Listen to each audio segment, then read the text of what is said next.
Yeah, guys, today's not a day for good news, unfortunately. Yeah, like the Supreme Court, frankly, guys, has rat fucked all of us. Like today's just a day for the Supreme Court to rat fuck all of America. And yeah, it's not great. It's not great. We'll get there, but to sum up, I would say this is one of the most devastating days for Supreme Court rulings in quite some time.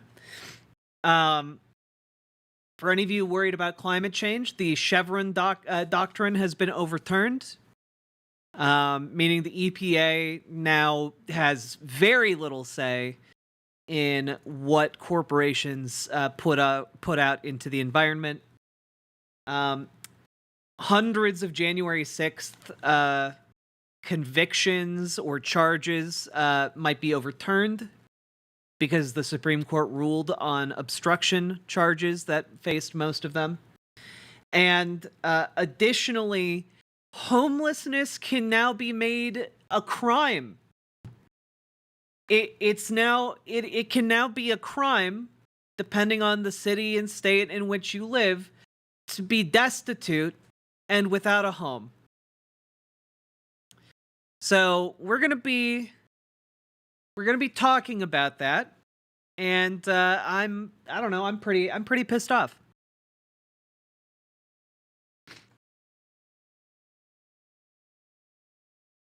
Yeah, it's an incredibly frustrating day on like every political grounds. So let's start. We're gonna dive in here with the polling data that was published last night, a few hours after the debate.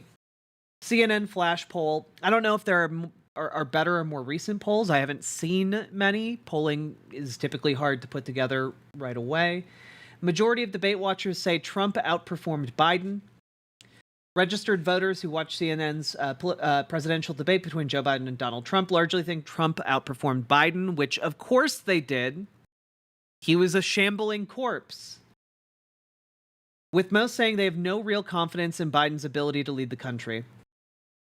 Yeah. At the same time, a majority who tuned in say it had little to no effect on their choice for president, which is unsurprising, but we're not concerned with the majority of people switching. We're concerned with the minority of people who will be turned off from either engaging in the act of voting or straight up persuaded to vote for the other guy. And yeah, it's wild. Debate watchers say 67 to 33% that Trump turned in a better performance, which is true. Like I would say overwhelmingly better performance on Trump's part. It didn't matter that like everything he said was a lie. He was able to say it with confidence, and that's like optically, the optics are really what matter in a debate. You know, being able to project strength, project the appearance of being right. You know, these things matter. In 2020, Biden was seen by debate watchers as outperforming Trump in both the presidential debates. Yeah.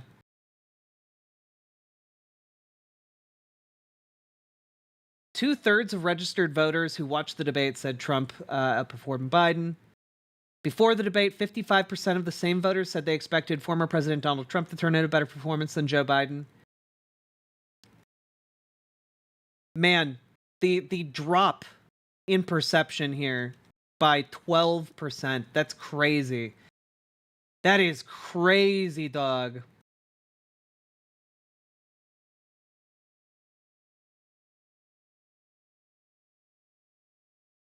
Only 53% of Democratic debate watchers say that Biden did a better job at addressing concerns, with 27% saying neither candidate did much to allay concerns about their abilities. Which I think, by the way, that is the correct position. Neither of them did much different. It's just the comparison between the two makes Biden look real bad. Thesian, as far as like the rulings go, I would say that the Supreme Court rulings, I think can be argued to be worse. Dobbs v. Jackson is sweeping, huge, awful. awful ramification. But when we're talking about, I mean, even just the case that overturns Chevron, we're talking the taking away the ability to address climate change effectively. Like, we're taking what previously was able to be regulated by the EPA and turning every courtroom and every judge into the arbiter of what companies can and can't do, which is really, really dangerous for a whole host of reasons.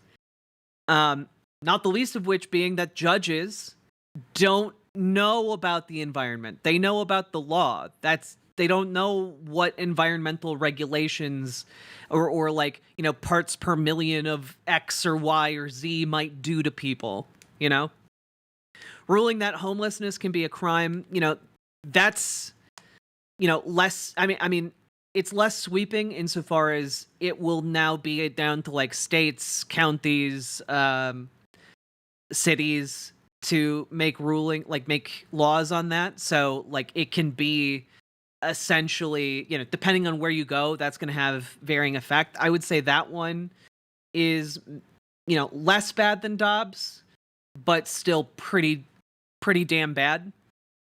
And then on top of that, you have what was the third one? And then you have the overturning of January 6th precedent.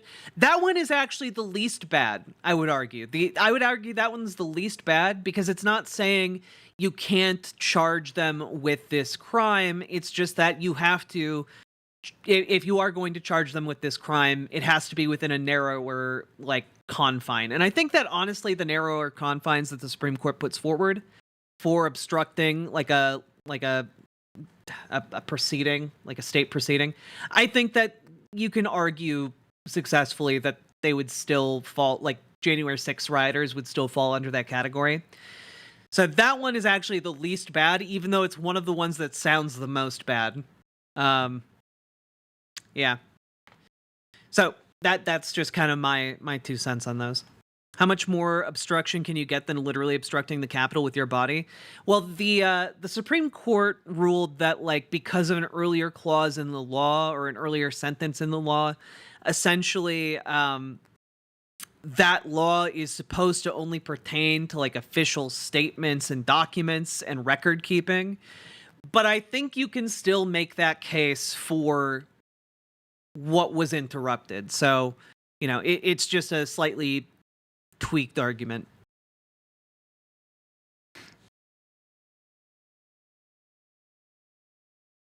All right.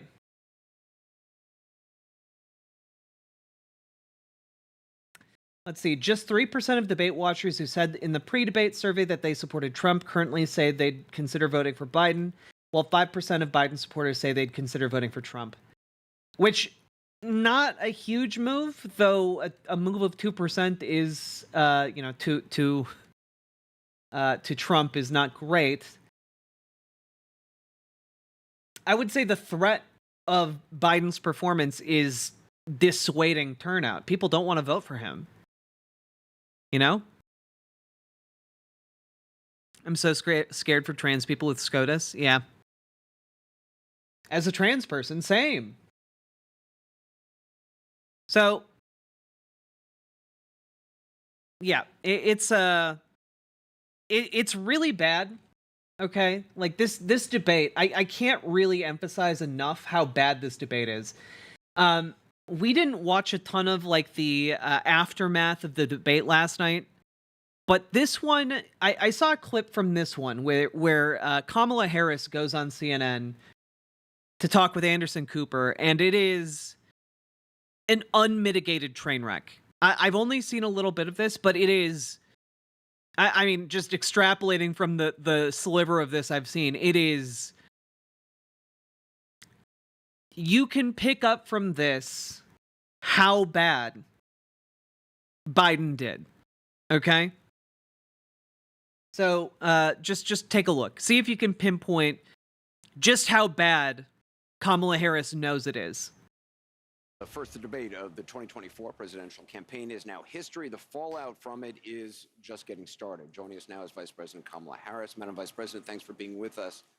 CNN's John King has described a panic inside the Democratic Party right now because of President Biden's performance in tonight's debate. He's been hearing from Democratic lawmakers and others around the country. Some within your own party are wondering if President Biden should even step aside. What do you say to that? Listen, first of all, what we saw tonight is the president making a very clear contrast with Donald Trump on all of the issues that matter to the American people. Yes, there was a slow start, but it was a strong finish. And what became very clear through the course of the night is that Joe Biden is fighting on behalf of the American people. Can I just say, what the hell is going on with these closed captions? Substance, on policy, on performance. Joe Biden is extraordinarily strong, and that cannot be debated. This is what the hell? All right, whatever. Policy and performance tonight. I mean, the president's performance tonight clearly was disappointing for his supporters. CNN is reporting. I'm just going to turn that off. Lawmakers watching the debate were worried about the president's performance. One said it was a disaster. Another called it a train wreck. Those are Democrats, especially worried that one senior advisor said it was like, you know, he picked a hell of a day to stop sniffing glue. Like, my God. Then did not punch back on Trump's lies. Listen, people can debate on style points, but ultimately this election and who is the president of the United States has to be about substance. And the contrast is clear. Look at what happened during the course of the debate. Donald Trump lied over and over and over again, as he is wont to do. He would not disavow what happened on January 6th. He would not give a clear answer on whether he would stand by the election results this November. Notice how Anderson Cooper has only been asking her about how internally the Dems are responding to Biden's performance, and she's just not answering at all. He went back and forth about where he stands on one of the most critical issues of freedom in America, which is the right of a woman to make decisions about their own body. He has been completely ambiguous and all over the place about where he stands on that issue, despite the fact that he hand-selected 3 members of the United States Supreme Court with the intention that they would undo the protections of Roe v. Wade, and that's exactly what they did. And just 3 years ago, we commemorated the 2-year anniversary of Dobbs, wherein women across our country... Just 3 years ago, we commemorated the 2-year anniversary? What? Can't you just say 5 years? What? Have been denied emergency health care, all that may be true. All that may be true. But the president of the United States was not able to make that case to Donald Trump on the stage tonight. I mean, you debated against then Vice President Biden 4 years ago, and did you hear the sound she made there? Just like a little. Stage tonight. I mean, you debated against then Vice President Biden 4 years ago, and he was a very different person on the stage 4 years ago when you debated him. You must, I mean, that's certainly true, is it not? Anderson, oh God. The point has to be performance in terms of what a president does. A president who incites. Like, she's sighing because she knows the absolute load of shit she's been handed and told to try and polish into a diamond. You know, when he asks a very direct question like that and doesn't go off along with her to talk about other topics, she's just like, oh man, I gotta push this up the hill, man. I gotta push this boulder up the hill, man. She can't help it. It's like the guttural like sigh of an animal, like that knows it needs to, like, you know, run another 15 miles before it gets to the nearest watering hole. It's an insurrection against the Capitol. No, but I got the point that you're making about a 1.5-hour debate tonight.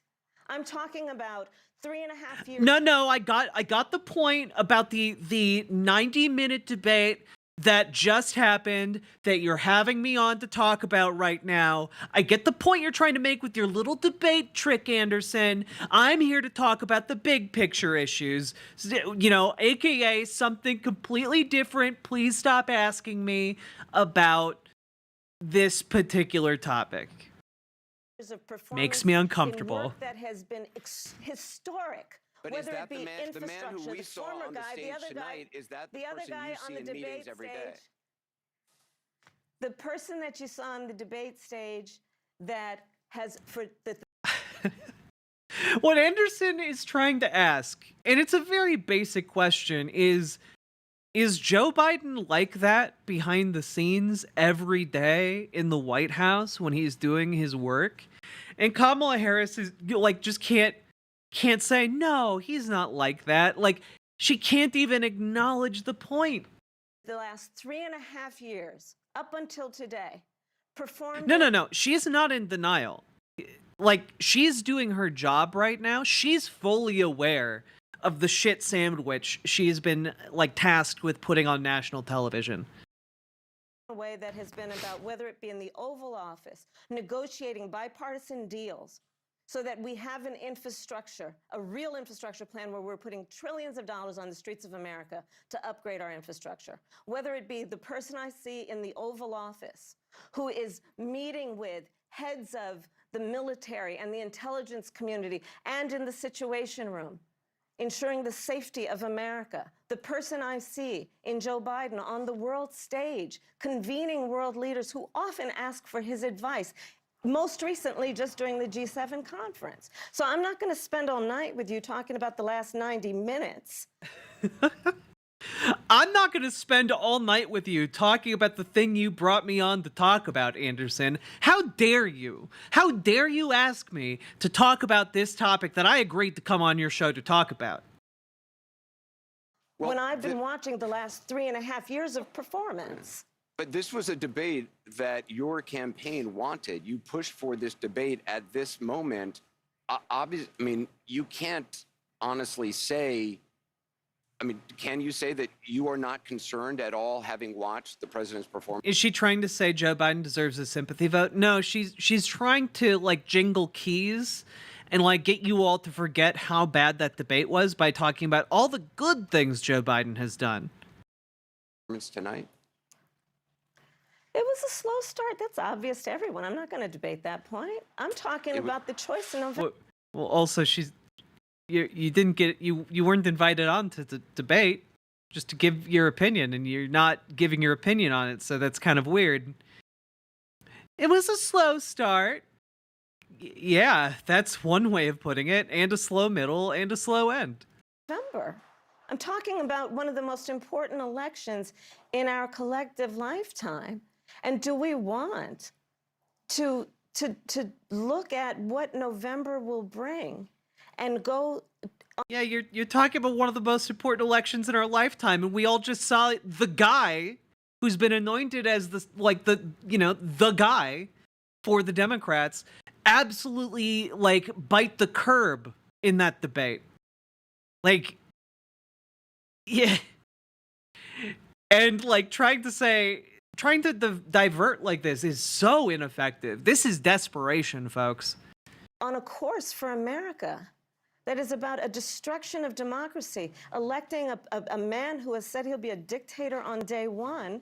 Or do we want to continue on a course that's about strengthening America's economy, building and creating 15 million American jobs, over 800,000 manufacturing jobs?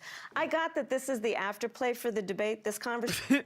I do get why you guys invited me on here to talk about this debate that just happened, but I don't want to do that. That repeatedly saying that in the middle of this interview is insane.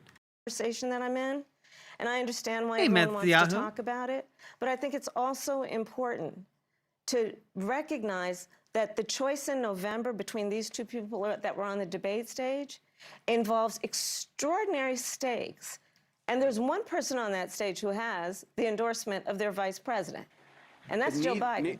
Mike Neither Pence is person. nowhere to be found. Oh, well, okay, if the vice president thinks he can do it, then I guess that's fine. This is such a pathetic, like, again, you guys know how bad it is from this. She can't acknowledge the debate outside of that, she doesn't want to talk about it, and like her go-to points are like, yeah, he's done some things for the economy, and also he has my support. And I just want to say, having the support of your like announced vice president is like, you know, it's like when your mom tells you you're the prettiest, you're the prettiest in the world, you know, like, okay, I mean, your mom's a lovely individual, but like, moms are supposed to build you up in that way, you know? Your vice president is supposed to support the president. In supporting person on Donald that Trump, stage- and that's why he has to look for someone else to run with him, who, as we know, will embolden and rubber stamp whatever he wants, because they're going to have to make a choice to not be Mike Pence and to put Donald Trump over their country. Neither person on that stage tonight made the argument as coherently as you just did. You mentioned reproductive rights. I'd like to just play that exchange that we saw tonight. Under Roe v. Wade, you have late-term abortion. You can do whatever you want, depending on the state. You can do whatever you want. We don't think that's a good thing. We think it's a radical thing. We think the Democrats are... Again, optically, him just having his mouth slack is not a good look. It's a radical thing. We think the Democrats are the radicals, not the Republicans. For 51 years, that was the law. 51 years, Constitutional Scholarship said it was the right way to go. 51 years, and it was taken away because this guy put very conservative members on the Supreme Court. He takes credit for taking it away. What's he going to do? What's he going to do, in fact, if the MAGA Republicans, he gets elected, and the MAGA Republicans control the Congress, and they pass a universal ban on abortion, period, across the board at 6 weeks or 7 or 8 or 10 weeks, something very, very conservative. Is he going to sign that bill? I'll veto it. He'll sign it. I just have to say, right here, you know, like, Joe Biden is a better pick. But the issue that I have, and the issue I think a lot of people in the Democratic Party have right now, is that it kind of doesn't matter if Joe Biden is like, you know, good at this stuff, because what matters from this debate is the optics. If you're a normie and you're not politically brain poisoned, your takeaway from this debate is not that Trump lied a lot. It's not that, like, you know, Joe Biden had a really good point about, you know, supporting abortion. What gets through to you as a normie is that he, like Joe Biden looks weak. He talks weak. He looks like he's on the way out of this mortal coil. And the other guy, who's your option, and there are only two real options here. The other guy who's your option is able to string words together coherently, even if it's a lie. And he's able to say it with, like, his chest. He's able to say it forcefully, and he sounds confident, which is a better perception for normies who don't know anything about politics. You know? It's one of the reasons why, if you, like, most presidential, you know, hopefuls are tall, you know? We all know short kings are great, but when it comes to the presidency, people really care about the optics of having a tall president, okay? It's one of the biases that people have in like, the general electorate. And it's a basic thing. It conveys a sense of dominance to an audience, and people respond to that. Yes, a lot of people are very simple. Yeah.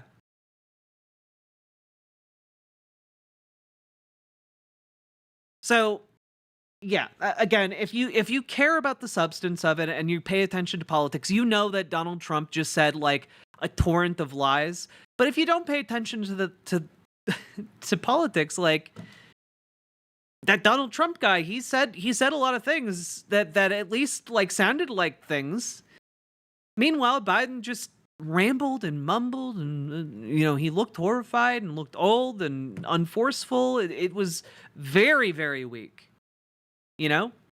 and that is a huge problem for the Democratic Party. It's why so many people are freaking out. Well, and the thing is, here's to the promise. Biden has charisma. We've seen him use it. He used it in the debates last time around. He just doesn't have it right now.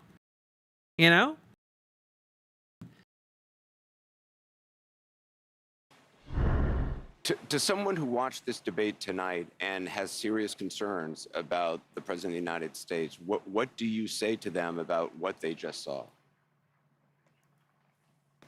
They saw they witnessed the fact that if Donald Trump were elected to be president of the United States this November, he will sign a national abortion ban.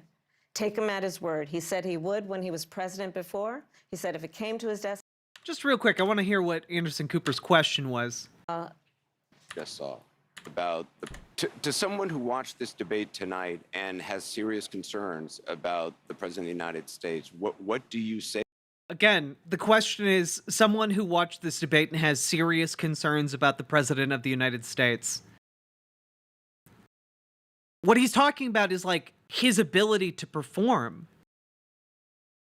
His ability to like formulate thoughts and like use words to convey ideas. Like that's what he's asking about. And Kamala Harris is not answering that question.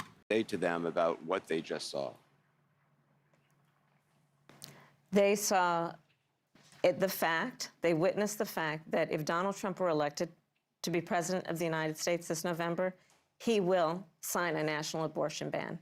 Take him at his word. He said he would when he was president before. He said if it came to his desk, he'd sign it. There's no reason to believe anything would change. A national abortion ban Not means the question. that folks in New York, California, Maryland, all these other states that have protected the right of a woman to make decisions about her own body and not have her government tell her what to do. Again, we need Kyle Clark in here to actually like interrupt her and be like, but that wasn't the question. Will be at risk. That's what you should take away from that discussion. And just Joe finally, Biden was very clear. He will sign back into law the protections of Roe v. Gish Wade. Gallop. the person we Waste saw time. tonight, the president we saw Substantive tonight on that issues. stage. See, she's just like trying to talk over him to waste time so that she doesn't have to answer this question. Is that how he is every day? The Joe Biden that I work with every day is someone who, as I have said, has performed in a way that has been about bringing people into the Oval Office, Republicans and Democrats, to compromise in a way that is extraordinary these days because it just doesn't happen, but Joe Biden can make it happen. The Joe Biden I see is someone... Again, if it was at all in any possible way good for Joe Biden, she would be able to answer very basic questions about how he performed optically, okay? And she just can't bring herself to answer even the simplest, most direct, restated questions. Who goes to our allies around the world and strengthens NATO to the point that there are 2 new members of NATO who just about 4 years ago, people said, is NATO even have a reason for existing? NATO the Joe Biden wasn't I the know question. Is someone who has delivered 800,000 new manufacturing jobs and bringing manufacturing back to the United States, not shipping jobs out like Donald Trump did. So that's the Joe Biden I know. Vice President Kamala Harris, I appreciate your time tonight. Thank you. Thank you. Good God, to be with you. Our journalists are so cucked, man. Like, if Anderson Cooper had any self-respect, he would push back on that. Any realistic chance he gets swapped out? I genuinely don't know, but what I will say and what I have been saying, I believe pretty consistently, is that we are in uncharted waters. We are effectively at a point where I don't think we've ever been here electorally. You know, we haven't had the Democratic convention to confirm Joe Biden as the nominee. Um, I I find it unlikely that he will be swapped out before then. I would say that the most likely, if we want to go with like most likely alternate scenario, and again, this would be, I mean, we're off the map at this point. The most likely off the map scenario to me is if Joe Biden bowed out of the race due to health concerns and Kamala Harris took his place, which I would hate. I would hate that because I dislike her immensely. But I do think she would be a better candidate than Joe Biden. Now, it is also possible there have been some rumblings among Democratic movers and shakers that they want to try and make the convention an open one, in which case the delegates at the convention would be able to vote for whoever. And I mean, I can't really think of a way that would go great, but it does open the door to, like, you know, getting like Gretchen Whitmer, Gavin Newsom, JB Pritzker in the running. So we'll see. But a lot of this is really going to be determined by Joe Biden, which is why people have been calling on, you know, behind the scenes, but, you know, leaked to the press, people have been calling on Jill Biden, his wife, Barack Obama, basically anyone in his circle to try and get him to drop out. So, I mean, we'll see. Joe Biden is a very proud man, and I don't really think he's going to drop out, but again, we're off the map. We're off the map here.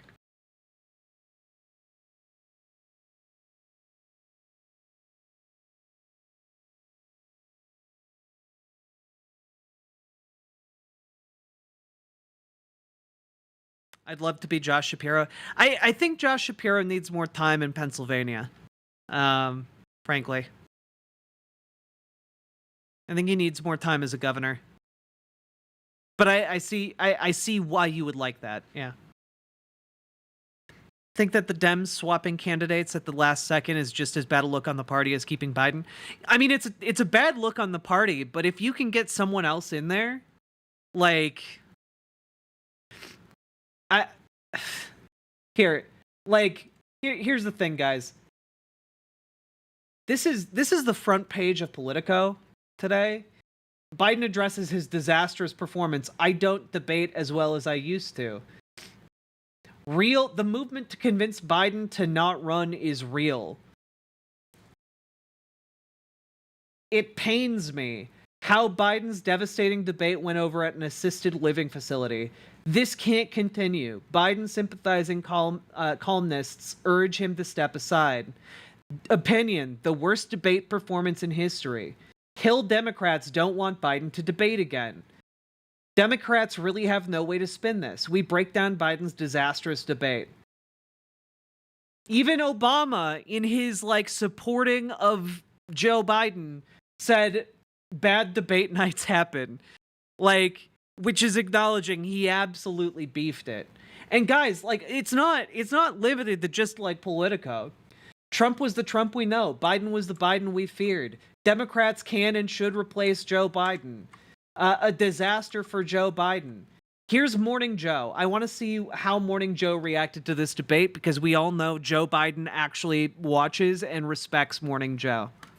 I think I should start by saying, without any apologies, that I love Joe Biden and Jill, and I will gladly debate anybody, anytime, any place, anywhere over the issue of whether Joe Biden has been the most effective president in passing bipartisan legislation, in expanding NATO, in responding to the rising threat coming from China, by flexing America's strength around China, by having the strongest economy in the world, bar none, the strongest economy actually relative to the rest of the world in 50, 60, 70 years, the strong. Yeah, these two look like they just witnessed a massacre. Like they're like Vietnam, like staring in, like flashbacking right now. Like they're just staring into the middle distance. Strongest dollar in half This a is century. political shell shock. The strongest military relative to the rest of the world, I would argue, and many others would argue, since 1945. I think his presidency has been an unqualified success. If, however, you Like this sounds like it's killing him to say. believe, as do I, and as do so many people who watch this program and who fear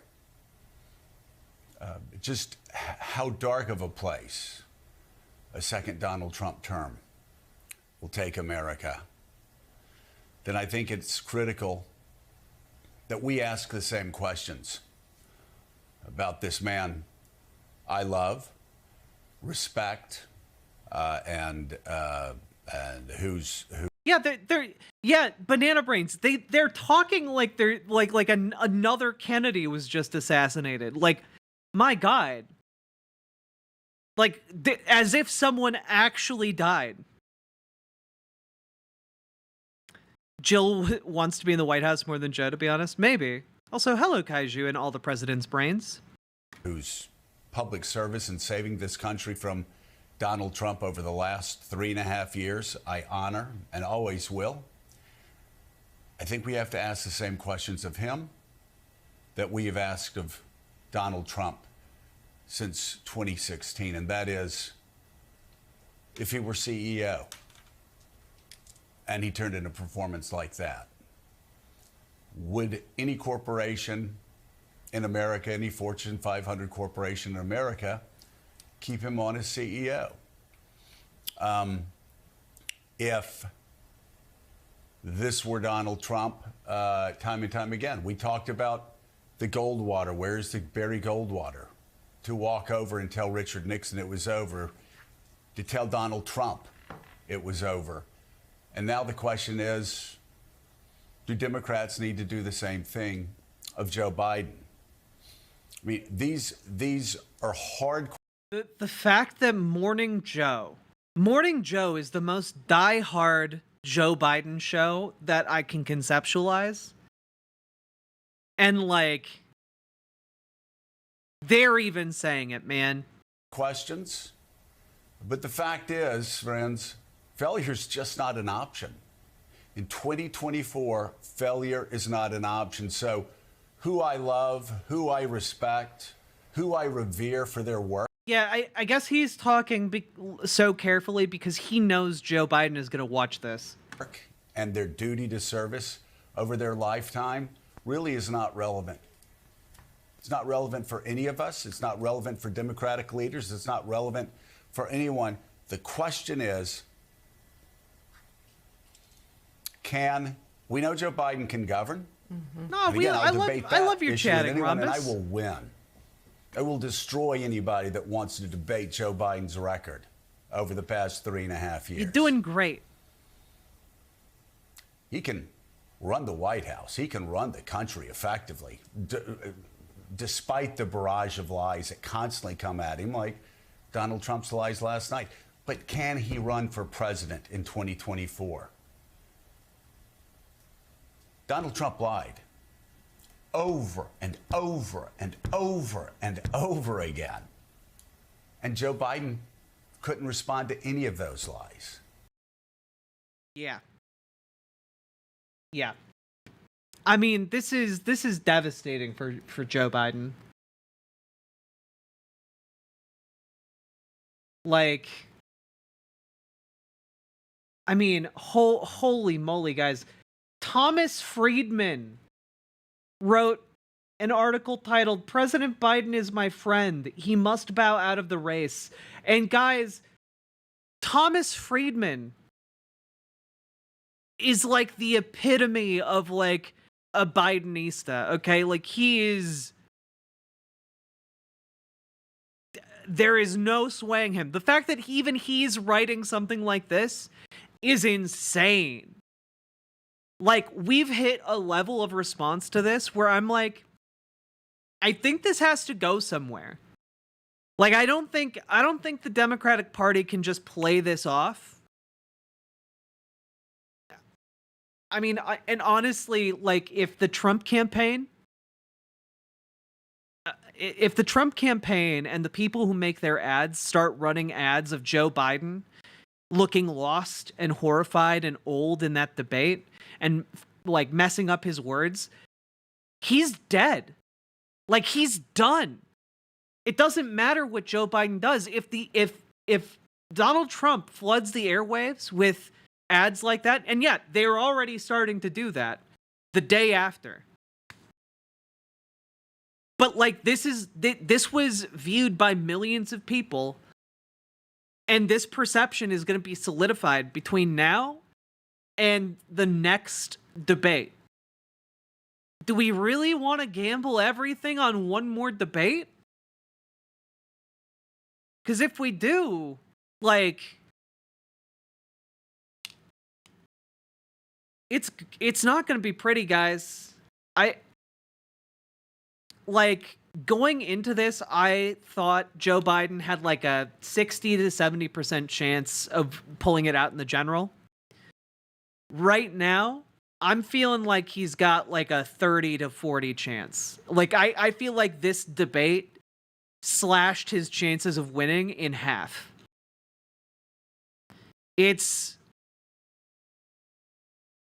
Yeah. There's no way he's standing down. I mean, honestly, the level of people who are calling for him to step down, from people he knows and respects, it's not like, you know, far lefties like me who are calling for him to step down. It's like the most ardent supporters of the Democratic Party, like establishment shills, are putting their names on calls for him to step down. That's crazy, guys. That's crazy.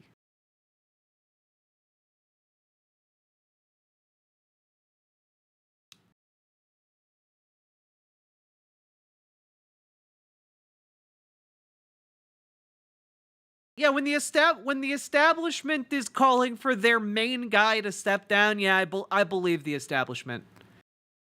Yeah, I believe them when they say that. He'll die before stepping down? Maybe, but like, we are, again, I've been saying it over and over, we are in uncharted waters. I've never seen anything like this, and to my knowledge, nothing like this has ever occurred in like American modern history at the very least. Again, GamerG, I agree with you. The time to remove Biden would have been years ago. The time for him to like not be the guy was years ago. But like, they're kind of trapped in like a between a rock and a hard place.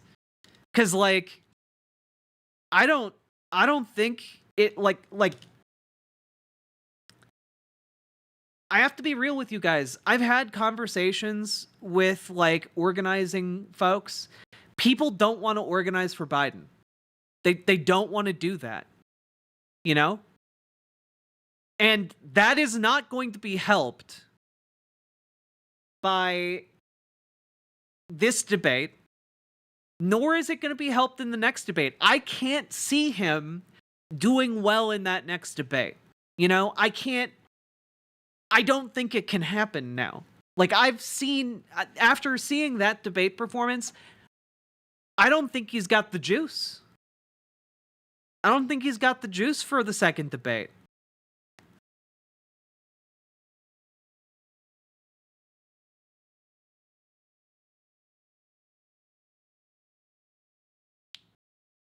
Yeah, spoops, exactly. But like, the senility doesn't help. I love having the only option for the presidency being between two people who are likely to be taken out by a set of stairs. Yeah. Yeah. Hey, complainy Laney. It's interesting Biden won't go ace the cognitive exam if he allegedly could. Yeah. Literally everyone at my house's reaction to the debate was, "We're so fucked." Yeah. We'll see. Yeah, again, I think that where we're at is really unprecedented. Like, when you've lost Thomas Friedman, when you've lost Morning Joe, I could be wrong. I could be wrong. I feel like there might be a flutter in the breeze. A little bit of the winds of change might be blowing right now. And maybe that's just my relentless optimism. But I honestly think the best path forward is some kind of pressure on Joe Biden to get him to bow out. Replace him with fucking what? Kamala Harris. Kamala Harris fucking sucks, but like, she can at least string words together. Like,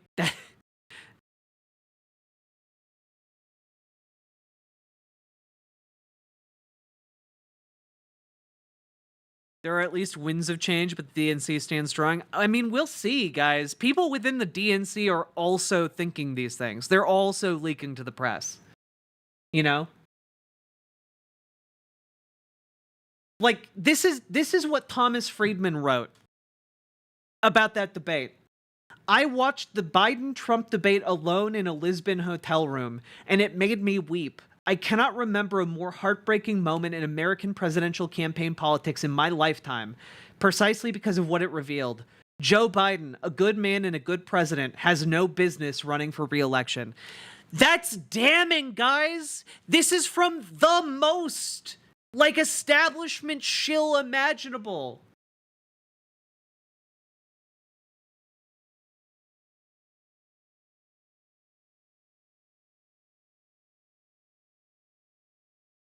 Like, also my rear end, you're gonna need to like calm down. You're gonna need to like you're like running at like a 12 out of 10. You need to calm down to like a 6. Then get Newsom in there. Yeah, like again, there are rumblings of either pressuring Joe Biden to bow out and then having an open convention. Yeah. Dragonfly, I think that's the best case scenario, is having like a convention result in like one of the Democratic governors stepping in. I think that's a best case scenario. But I'll settle for like the second best case scenario, which is just getting Biden the fuck out.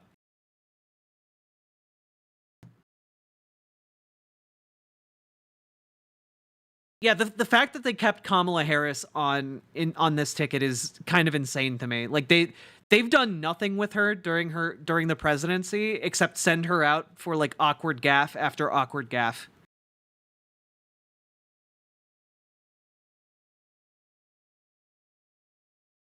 I don't think that's gonna happen. Guys. How many times do I need to say it, guys? How many times do I need to say it's not likely that Joe Biden is going to bow out? How, like, it's like a 1% chance that Joe Biden bows out? But that the fact that it's at 1% is like exponentially more of a likelihood than anything I've ever seen in political history. You guys are like fixating on me talking about these alternative possibilities. I'm not saying that's the most likely outcome. Sorry, I had you muted. God damn it.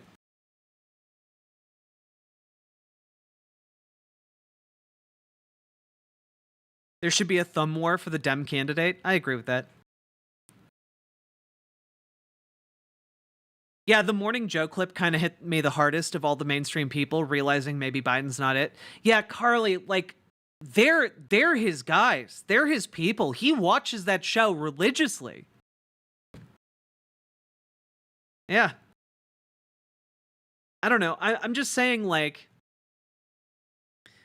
when we're talking about this, I would love if JB Pritzker like waltzed in to like the Democratic convention and got nominated. I think a JB Pritzker ticket with somebody else would be like a winner. Okay? But that is not at all likely. You know, we'll take it one step at a time. If Joe Biden steps down, then like we're really in the shit. We really have no idea what's going to happen. If Joe Biden doesn't step down, which is the most likely outcome, like, we're still really fucked. Can we, like, protest the DNC? You certainly can. I believe DNC, go to the DNC headquarters. Kamala Newsom, yeah. Also, Hannah Reloaded, thank you for the raid. Welcome, Raiders. Folks, go check out Hannah Reloaded's content over on twitch.tv/Hannah Reloaded. Hello, thank you for hitting the follow button, guys. I mean, like Complainy Laney, like, we're already on the nightmare ticket.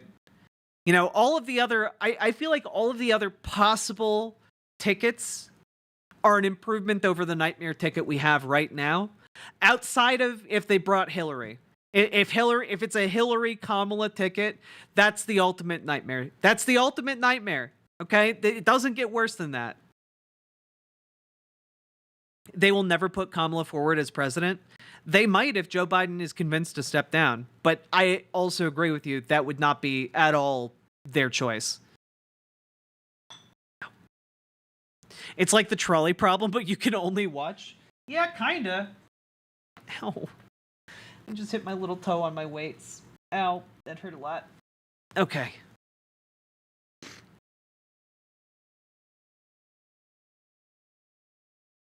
Oof.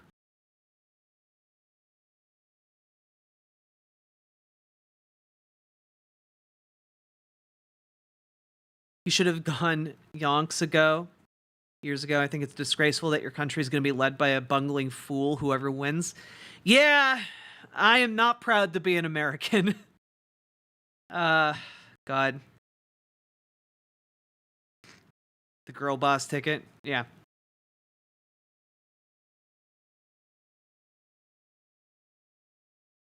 Do 5 arm curls? Okay. Got to burn off all of this energy.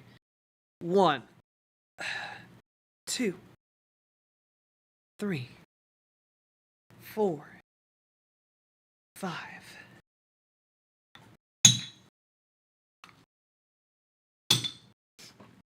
Honestly,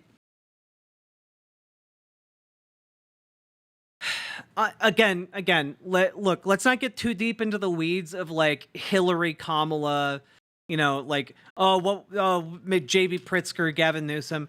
These, again, they're fun hypotheticals to avoid thinking about like the primary problem, which is that Joe Biden is a wounded gazelle right now. Watching that debate was like exploring a Nordic tomb in Skyrim and disturbing the Draugr. Yeah. Yeah.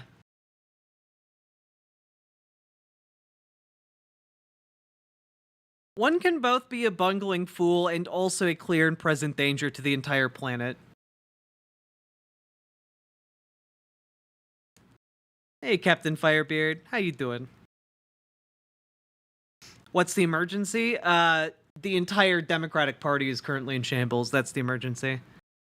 You didn't watch the debate? It was bad. It was about as bad as you could possibly get.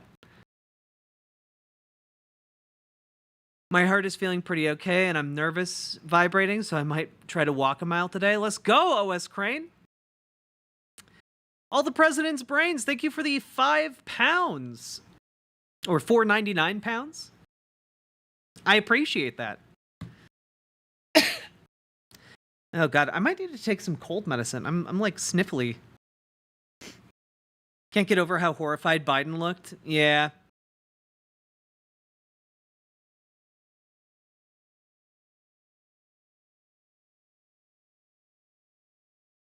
My wife asked me about the debate after it was over. I told her I didn't really want to talk about it. Yeah.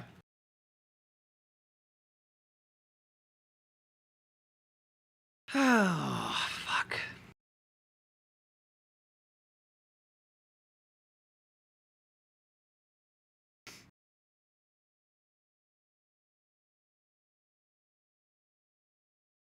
Yeah, I ran 5 miles this morning just to deal with the stress. Let's see. Here is Obama's statement. Bad debate nights happen. Trust me, I know. But this election is still a choice between someone who has fought for ordinary folks his entire life and someone who only cares about himself. Between someone who tells the truth, who knows right from wrong and will give it to the American people straight, and someone who lies through his teeth for his own benefit. Last night didn't change that. And that's why so much is at stake in November. Like, man, even Obama can't save this. Like the liberal messiah Obama can't save this. Crazy. Crazy. It's not, I mean, he's not wrong, but like he can't even attempt to spin it. You know, he comes out and he's like, yeah, that was a pretty big shit show, guys. Anyway. I mean, like, guys, here's one of the top stories on Axios today. Good night, Joe. World reacts bleakly to Biden debate flop. The world, man. The world reacts bleakly to Biden debate flop. Absolutely insane. Do you think they'll try and roll him over and finish to the finish line and during midterm arrange an unelected replacement? No. Like, if Biden gets into office, they're just going to weekend at Bernie's him through the entire 4 years. It's going to be like Reagan all over again, but liberal this time, you know? Ay. I just got here. What's going on? We're talking about the fallout from yesterday's debate. How you doing, Smultronetta? Also, thank you very much for the raid, Vosh. I appreciate it. We can't let Trump win. For those of you who don't know who I am, my name's Riverboat Jack. I do political organizing. I put together that PV event for Jamal Bowman. Or I helped do that. I got all the content creators together. I also am a socialist and a trans lady, and if you have questions about those things, feel free to ask. Doing good, all things considered. Yeah, again, this is going to be a bit of a rough news day. I want Biden replaced with Newsom. I mean, yeah. I'll give anything. What's your price? I need this. Here's the thing, Alan Smith. If you give me $200, I'll try my best to make it happen. No promises, though.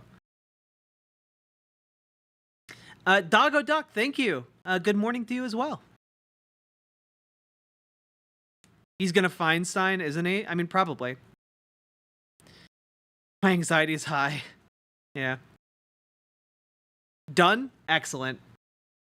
Whitmer's the best option. That seems feasible. I would say it's between, like, if we're going off into, like, the 1% chance that, like, Biden, like, dips out and there's an open convention or whatever, if we're going into the very fringe possibility, I think Whitmer and JB Pritzker, like, are, like, the two top contenders for me.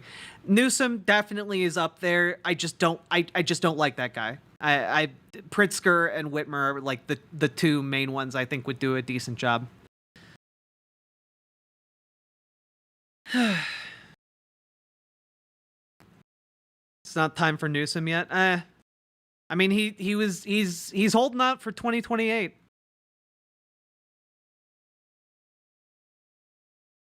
Why do you hate Newsom? I find him disingenuous, a bit of a sleazeball. I think he's I don't like him, and I think his policies are bad.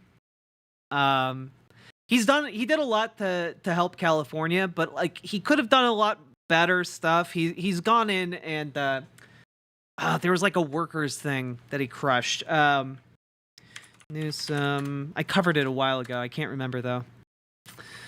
Newsom, worker rights. Was it minimum wage? Well, it was either minimum wage or like single payer.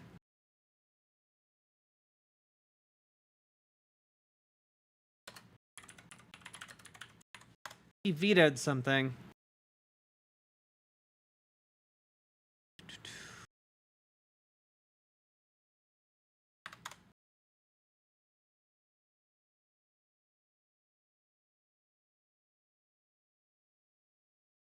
Oh yeah, he's vetoed a lot of progressive things. Yeah, the thing that I really didn't like, yeah, he vetoed a bill on transgender like childcare, and also he vetoed like regulations on self-driving trucks, which was wild. Yeah. Newsom also vetoed a bill requiring human drivers to be on board in self-driving trucks. So, you know, if trucks just start driving into people, thanks, Gavin.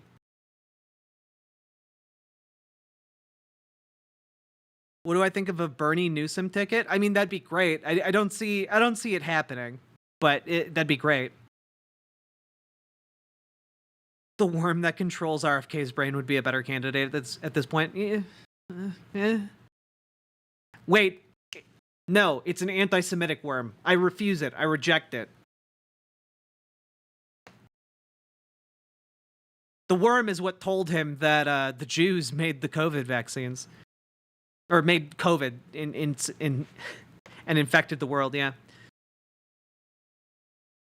Yeah. No, RFK is bad. I don't like him. I would argue RFK is like a light fascist, even.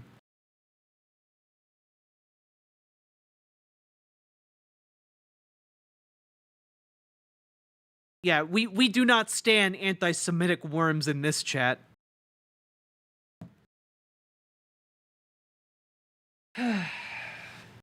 Yeah, okay. I mean, I do want to read this article here. Let's see what Politico had to say about this. Again, this article is "The Movement to Convince Biden Not to Run is Real." Alarmed by Biden's debate showing, some senior Democrats look to Schumer, Jeffries, and Jill Biden to urge the president to rethink his campaign. That's insane, man. These are elected Democrats. These are like the members of the party, the movers and shakers. One House Democrat said he spoke for others in the wake of the president's stunningly feeble debate performance on Thursday. Quote, "The movement to convince Biden to not run is real." The House member and outspoken defender of the president said that House Minority Leader Hakeem Jeffries and Senate Majority Leader Chuck Schumer should consider a combined effort to nudge President Joe Biden out of the race. Yeah, they're crestfallen about his weak voice, pale appearance, meandering answers. Numerous Democratic officials said Biden's bet on an early debate to rebut unceasing questions about his age had not only backfired but done damage that may prove irreversible. Yeah.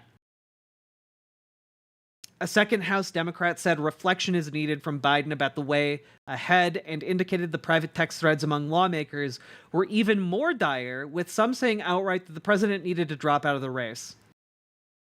A Democratic lobbyist close to many party leaders also invoked Jeffries and Schumer, will they do something, before noting, hopefully, that Jeffries and former President Barack Obama are holding a fundraiser for House Democrats in New York on Friday. Many top party officials, however, believe Biden can't be persuaded, let alone pressured. Which, yeah, again, this is the most likely outcome.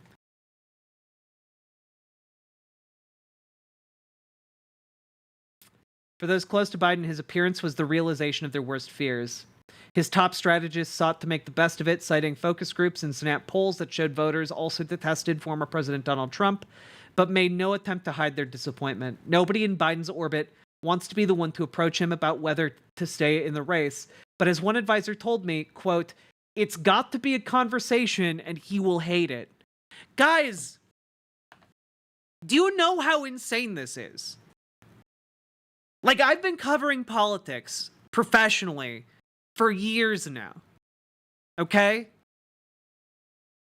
The people closest to the President of the United States on his campaign are all leaking to the press that they know that they need to have a conversation with the president about dropping out of his re-election campaign. And they're not only that, they're too spineless to have the conversation.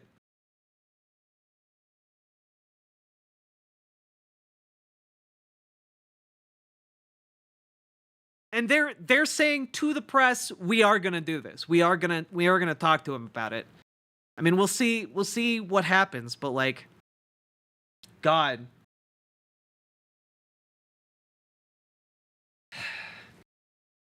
A consistent theme from Democrats who know Biden.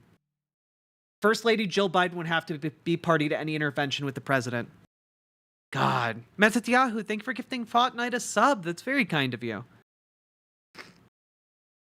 With less than 2 months until the Democratic convention, Biden would have to agree to withdraw in order for the party to throw open the race to delegates in Chicago. There's no sign, even after former Biden aides went on television to pan his performance on Thursday, that he'd consider ending his half-century career in politics with a humiliating mid-campaign exit. Yeah, I mean, Biden is too proud. Right now, it's a battle between his pride and the amount of pressure Democrats can bring to bear. We'll see. I wouldn't hold out a ton of hope, but the fact that there's even a possibility of this on the table, that's crazy.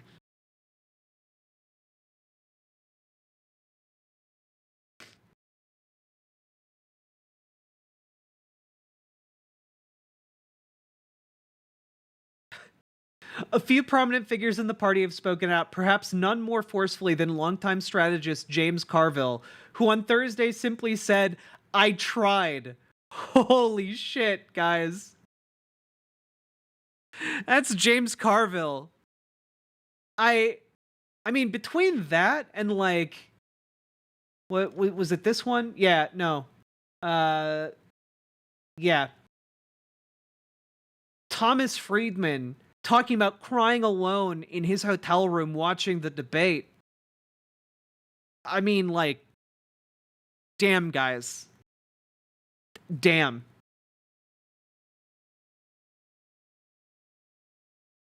Most influential Democrats, particularly in Congress, stayed quiet. Few wanted to grapple with the next question they'd invariably get. Well, if not Biden, are you for the vice president? Yeah, because no one fucking likes Kamala Harris either. By the way, are there any things we can do outside the normal power structure? I will not Fed post. You can't induce me. All right. Yeah, imagine crying over a genocidal freak like Joe. Yeah. Cry, exactly. Yes, you can cry.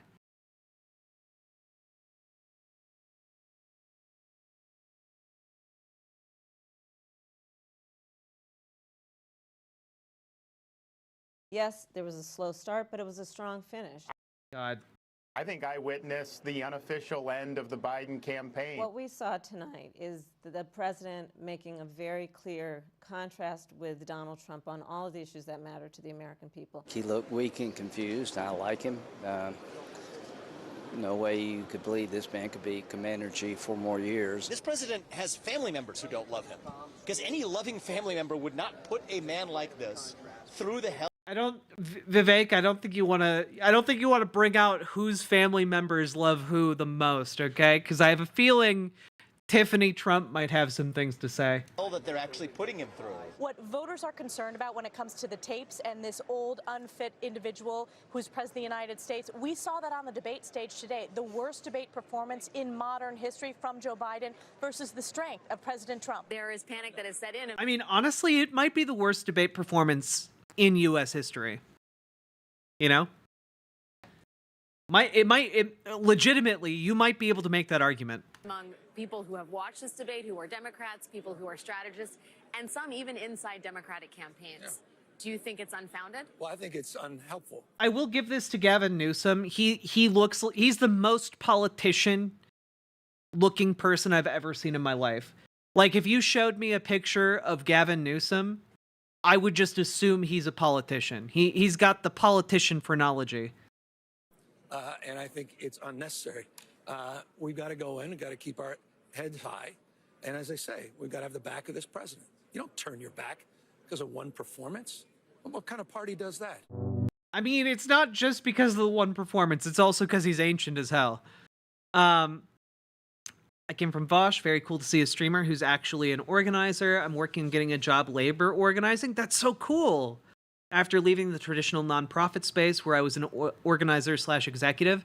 Nice, Pete. I have a similar background. I was the community lead. I had like a really nebulous title. When I worked at Extra Life, I was managing like different aspects of the community for like fundraising from the gamer community for sick and injured kids in Children's Miracle Network hospitals. So yeah, similar background. And then I went into commentating on politics, and from there I've worked with PV since before PV was a thing. So yeah. Yeah, Pete S. I was also a contractor, so at a certain point they were like, "We got your back," and then they just never talked to me again when COVID hit. It was a very sad time. I put like 8 years of my life into that. Let's see. Oh, Jack, by the way, can I DM you about an interesting observation I had? It's about trans stuff. Go for it. Oh, also, guys, since I have a lot of you here, I got a hookup with the grandson of the guy who wrote the book King Leopold's Ghost, and I'm currently rereading it. I'm on like the second or third chapter now, to interview that author. I'm so excited. That book was so influential on my political development and my understanding of colonialism. Incredible stuff. Looking forward to it.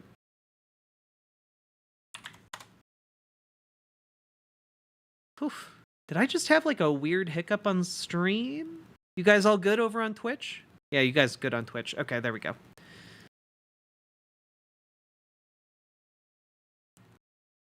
Also, Captain Firebeard, I'm not going to be able to respond to your DM, so just make your observation, then I probably won't be able to respond to it on stream at the moment. What's your opinion on the British Empire? A group of people that did absolutely nothing wrong. There we go. No, basically the incarnation of evil. They literally the British Empire, one of a collection of thieves and villains unrivaled in history. At least until the American Empire came along. How about the Roman Empire? Also bad. I'm not really a huge fan of empires. What about Churchill? I fucking despise Churchill. He literally is the cause of millions of dead people in India. And when asked about the massive famine he deliberately caused for no reason in India, he said it was fine because they're all animals over there that breed like rabbits. So yeah, I think Winston Churchill is a big piece of shit. What about Age of Empires? Great game. He refused to bow down to Hitler? Yeah, well, you can find a lot of really cool people who refused to bow down to Hitler and didn't instigate the famine in, I think the Bengal famine? Yeah.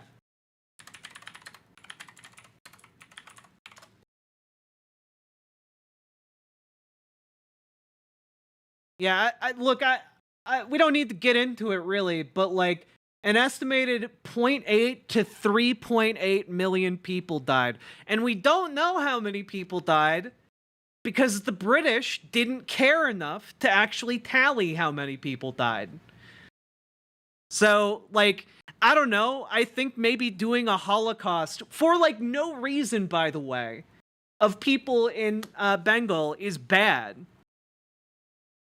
I think that's bad. And again, the only reason the Bengal famine happened, and it happened, by the way, while British ships full of grain were in the port, and the soldiers did not allow the grain to be released to the civilians on the off chance that that grain needed to go to the UK. The UK, by the way, already had a store that would have lasted them years without resupply, but just in case they needed the grain for an additional, like, 2 years of food in the UK, they starved the people of Bengal of their own grain. You know, they took the grain, starved the people, just because, well, we might need it. And then, oh, oops, did 3 million people die? Oh, darn. You know, I think that's an evil fucking thing.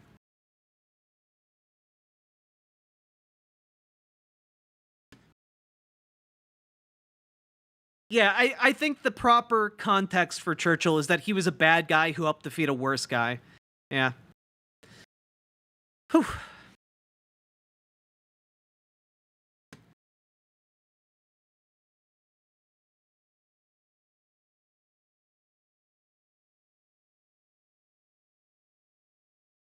Let's see here.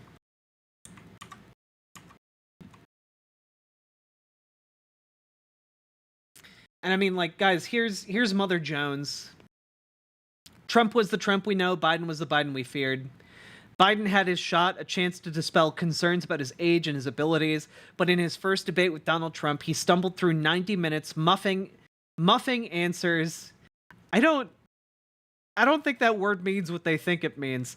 Often looking uncertain, speaking in a low, gravelly voice that did not convey strength. This was not only a missed chance, it was a disaster. Afterward, Democrats had good cause to be in despair and to wonder if disarray was on its way. And I think today, we can confirm that disarray is in fact here.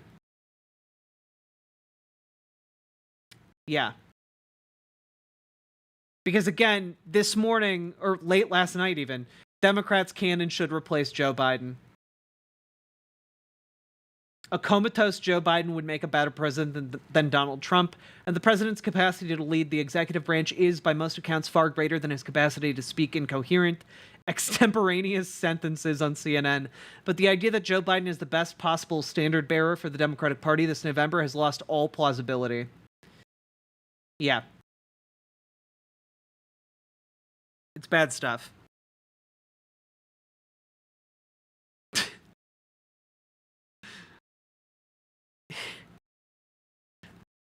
He muff dived off a political cliff. Yeah. Oh, God. It's so frustrating that Biden did so poorly because there were so many other clips of Biden being good and coherent. Yeah, that's the thing. I wanted to bring that up. Here, did I pull the clip for that? For us to talk about it? I didn't. Here, let me see if I can pull it up. Yeah, literally, where was this guy? Okay, this is from today. Close with this. I know I'm not a young man. State the obvious. Well, I know.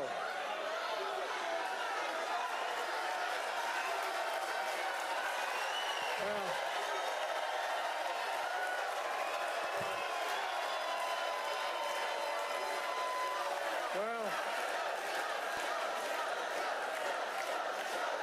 I don't.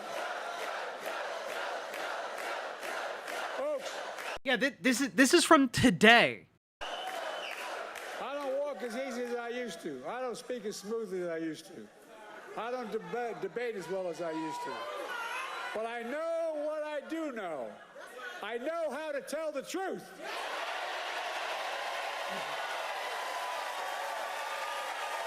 I know right from wrong. But I know how to do this job. I know how to get things done.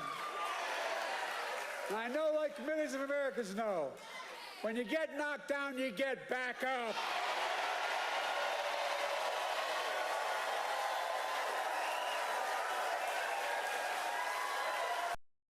Like,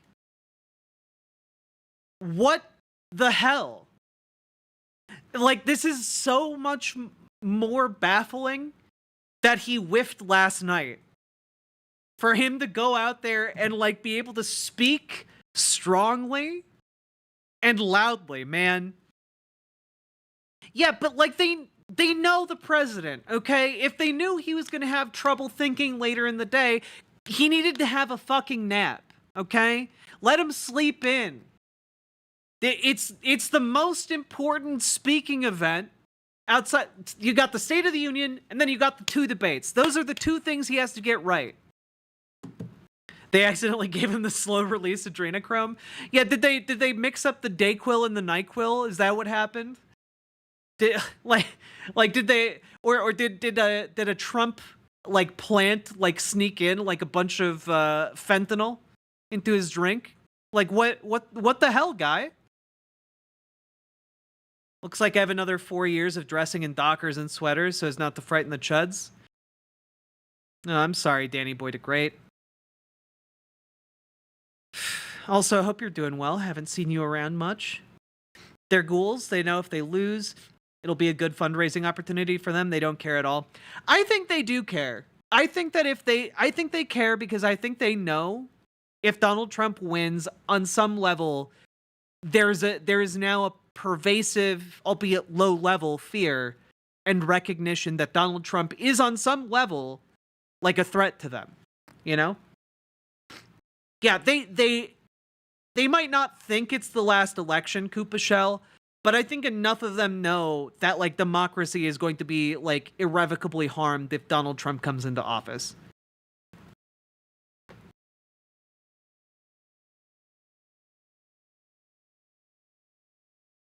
Hey, Skyfer is hot. If Trump wins, the bar gets lowered and they can be even shittier the rest of the time. Again, no. Guys, if Trump wins, he's not, like, he's breaking democracy, guys. Like, that's what Project 2025 is. It's gutting our all safeguards for democracy and installing, like, essentially the ability to become a fascist dictator. Okay? Like, we're in the unenviable position where if Joe Biden is our guy, we got to push that Sisyphusian boulder up the hill, okay? We got to push him all the way up, and we got to actually get him to the top of the hill, unfortunately.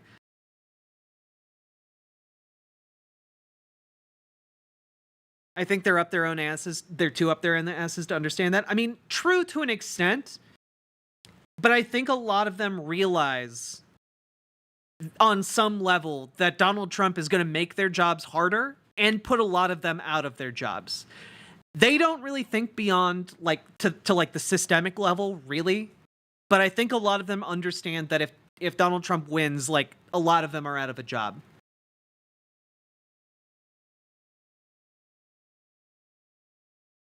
Sisyphusian is a fun word to say. True.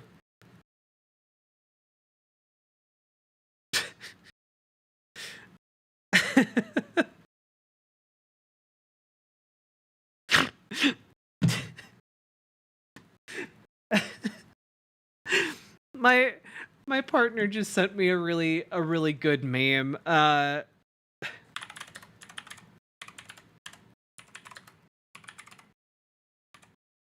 I just say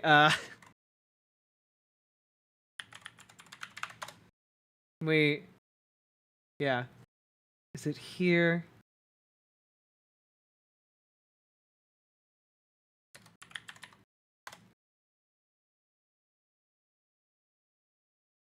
Is it this one? I need the right image.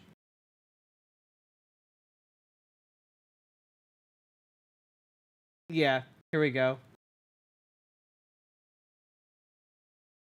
So, for any of you who never had the pleasure, there was a sitcom that lasted 2 seasons called Don't Trust the Bee in Apartment 23. And in it, James Vanderbeek just plays James Vanderbeek, James Vanderbeek from Dawson's Creek. And in it, one of the plot lines is that he really wants to get on Dancing with the Stars, and he just absolutely beefs it. And my partner sent me this image and just asked, "Is this what the debate was?" And I feel like that this was the debate in a nutshell, guys. Just an absolute shit show. This is a very deep cut. Many of you might not appreciate it. But like, incredible. Why is the starting soon? No. What the hell? There we go. Joe's face. Yeah. God, man.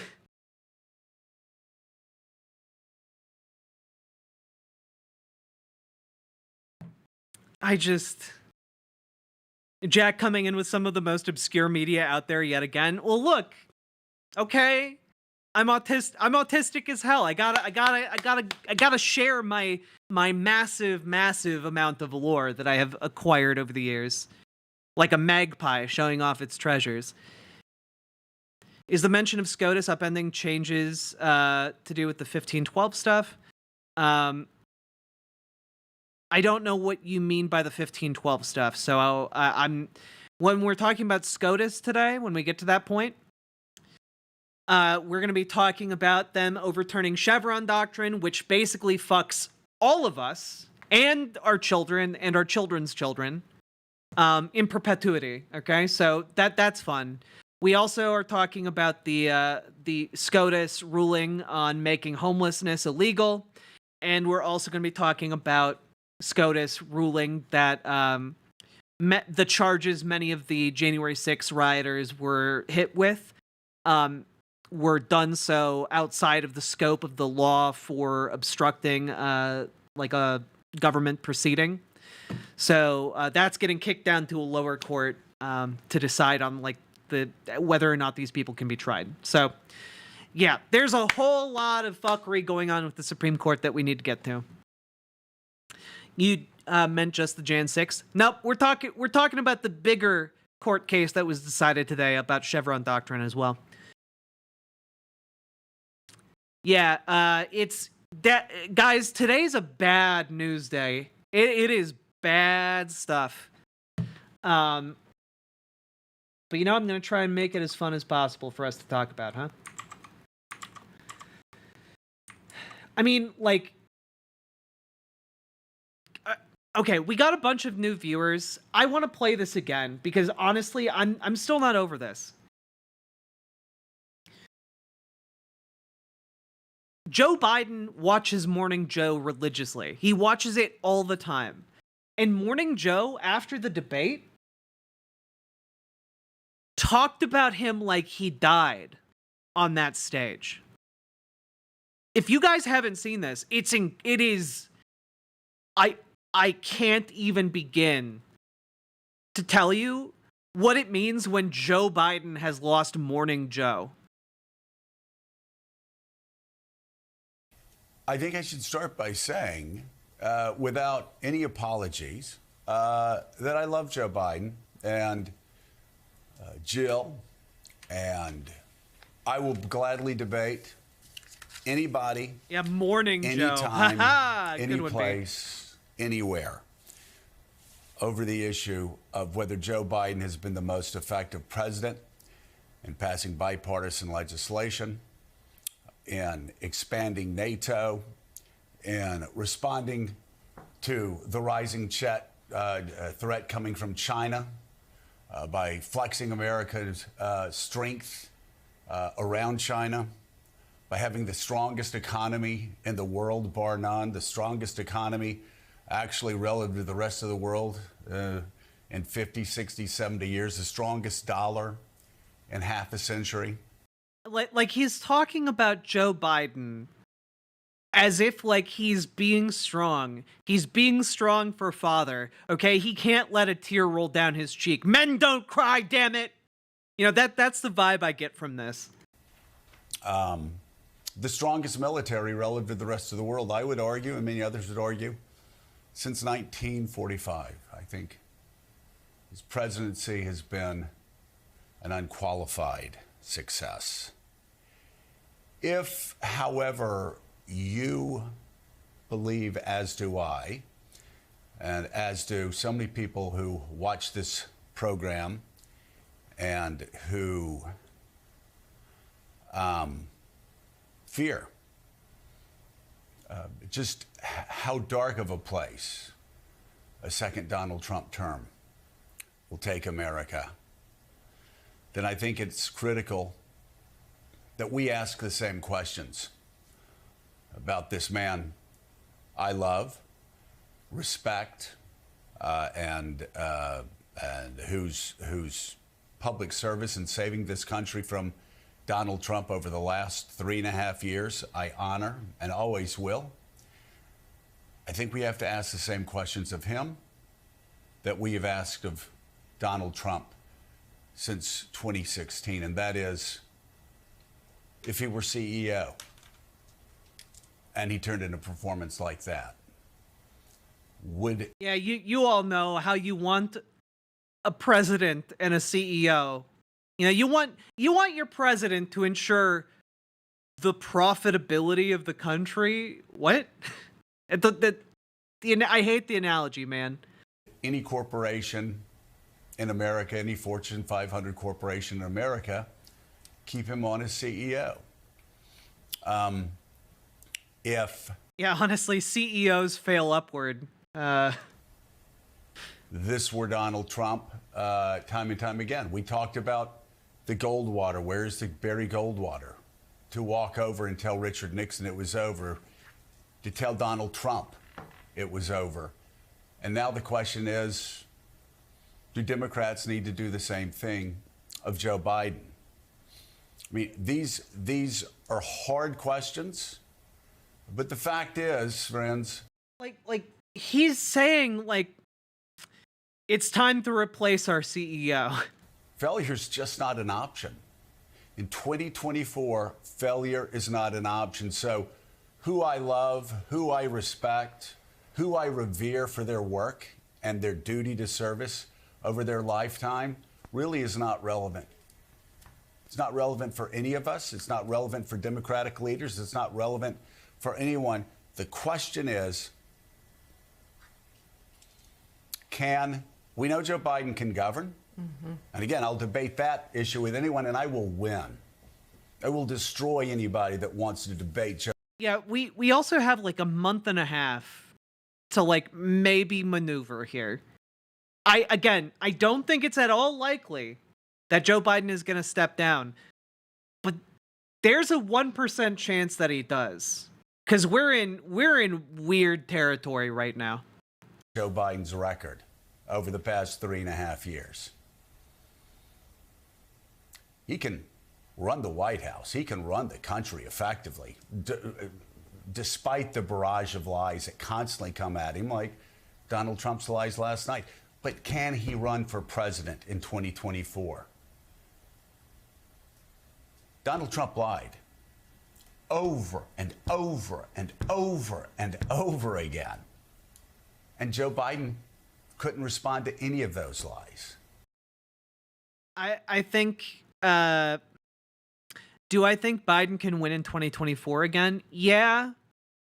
But like going into the debate, I would have been like, he has like a 60 to 70% chance of winning. Now I think that like, I think it's like a 30% chance of winning at this point. Like it halved my estimation of how likely it was that he was going to win.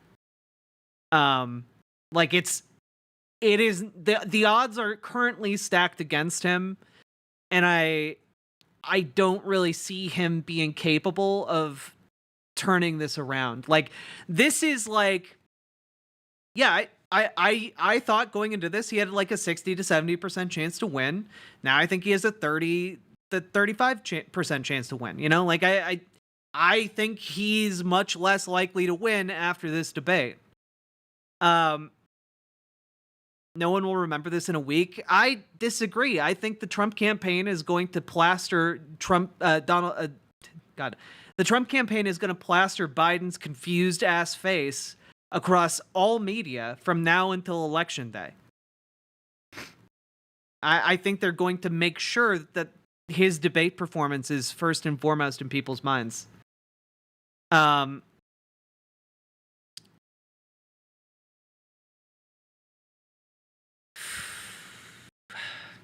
He's not completely incompetent. I know he's not completely incompetent. I just, again, when you have to understand, Alan, like when we're talking about how someone did in a debate, a lot of it is entirely vibes based. Most people, if you're watching me right now, you're politically brain poisoned. You are in like the top 1% of like people in politics or level of awareness of politics, okay? You guys know more about politics than most normies ever will. So when I say people don't care about like his actual level of competence, I mean like they watch that, like a lot of normies watch that debate and they walk away with the impression from that debate, and that's the only political thing that they consume until the second debate, and that's it. That's it. You know? Maybe if they want to be an informed voter, they pick up a newspaper that has like all of their local races on it. Okay? And that's if they want to do their due diligence. But most people are just watching the debates and that's it. They're done. Like that's the level of time and commitment they have to understanding the political sphere. So when they watch that, it doesn't matter that he gave a good speech the next day. It doesn't matter that afterwards he gave like decent speeches. What matters is the thing that most people saw was him being very weak. He came across as incredibly weak to the extent that die-hard supporters of his who work within politics watched it and cried. Literally cried real tears. There's a reason why his biggest allies are going on television and talking about him like he died. It's because to them, he kind of did. They thought he had this in the bag, and they watched this, and it's a gigantic wake-up call that is suddenly bringing them back to reality where they're like, oh man, maybe he does not got this. He does not got this. Yeah, again, when you're talking about debates, especially debates where normies are going to be watching, the vibes are what matter, not the substance. Unfortunately. Is the cope insane? I feel like besides Newsom and Kamala, there's not been much cope at all. I mean, Carly, I feel like Obama has kind of helped pivot the conversation among those folks to, well, bad debates happen anyway. Let's look forward to the general election. You know? That's what I see a lot of people doing. There have been a few tiny clips from Biden land about like focus groups that think he did well. Like there was a Univision focus group. There have been a few like things like that circulating around, but other than that, it's pretty universally bad for Biden. This is the worst debate performance in modern history, and I think arguably all of American history.